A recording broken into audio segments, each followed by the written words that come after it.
It's Dr. T, and in this episode, we're answering the question, what would it take to end poverty?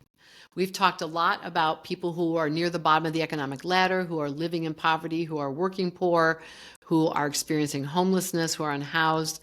What would it take to really solve these problems? Well, it takes a multifaceted approach because while poverty is at its most basic, not having an adequate income, so getting people out of poverty would mean ensuring they have an adequate income, it doesn't solve all of the problems.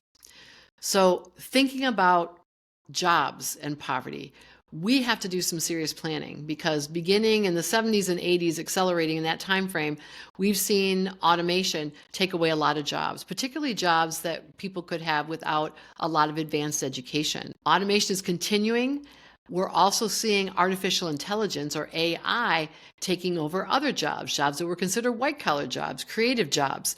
And if we're going to have machines doing all this work, we can't simply say to people, sorry, there's nothing for you to do, you get to starve. We as a society have to think about making sure that all these innovations, all this productivity and profits that are being accrued to corporations are shared amongst people who are being displaced by all this automation. There are other problems connected to poverty. We spoke last time about homelessness. So people who lose their jobs are at high risk of losing their housing. We need plans at the state and federal level to ensure that there's adequate housing. And in particular, to look at the mixed income model, because when you have houses for upper middle class, working class, and lower income families, that actually works very well. People with more income are afraid of that because of our myths and our stereotypes about poor people, that they are more likely to be criminals. Not true. They just want a stable place to live. So this is a model that we really should pay attention to. We also need to address the inequalities in education. We talked about this, how education is largely funded by what happens at the local level. And if you are in a place where housing values are low, you have less money to spend, which means you have a lower quality education.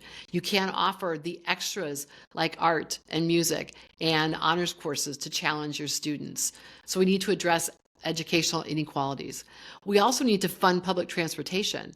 As the economy changes and jobs move around, we've talked about how this has happened historically in other episodes, people have to be able to get to where the jobs are.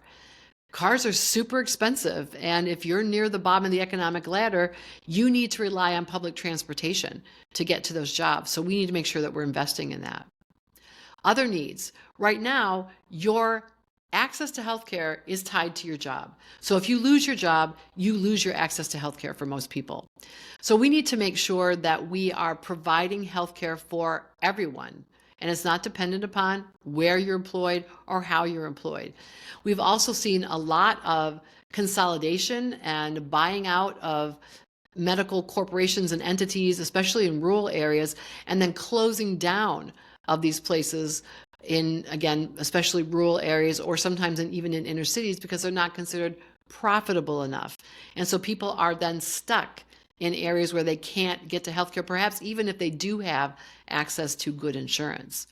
We also need to think about access to rehabilitation from substance abuse in particular, because communities have been hit hard, not by just things like alcoholism, but opioid addiction and so on. Other needs for families. If you're going to work and you have children, you got to have something to do with them. And what we really need to do is rethink not just access to childcare, but 24/7 childcare. Many people are working second and third shifts, and they need a place for their children to be safe as well. So we have to think holistically about the needs of families, even though, as we've said in the past, jobs do not have to think about families. Family, that's your problem. Well, no, because we have a lot of single parent families and dual earner families, and children need to be adequately cared for. Relatedly, people need to have time to do that. So parents need to have paid leave. They need to have sick leave that they can use when their kids are sick, not just when they are sick. Those things are important in order to make sure that families are not too stressed and children are adequately cared for. There are other caregiving responsibilities people have, not just children, but elderly family members. We don't want to see our elderly members end up in a nursing home unless that care is absolutely necessary. And many times it isn't, but it's just that people are not available to provide the care that their family members need. And so if there was more support for that, more in-home care, to help people to care for their elderly family members. Families that have individuals with disabilities, they need assistance caring for those family members. Our wounded warriors who came back from the wars in Iraq and Afghanistan, we thankfully have advanced our medical care so that we did not have the fatalities in those wars that we've had in the past, but that means we've had people come back with significant injuries, and they are going to need long-term care in many cases. And so again, supporting families so that they can do that. That's going to be very important to make sure that they don't fall into poverty. Remember above our sociological imagination, the link between personal troubles and social problems. Poverty is not an individual problem. We have millions of people living in poverty. People are not poor because they're lazy and stupid. They are poor because our economy is not structured to provide every single person who needs a job with a job that pays a wage that they can live on. We have to do something about that. We can't just think the problem is going to go away, particularly, as I said earlier, with automation and AI. More and more people are going to find that their jobs are being done by machines, and it's going to be an even bigger problem than it is now. We need to think about how we're going to solve these problems immediately.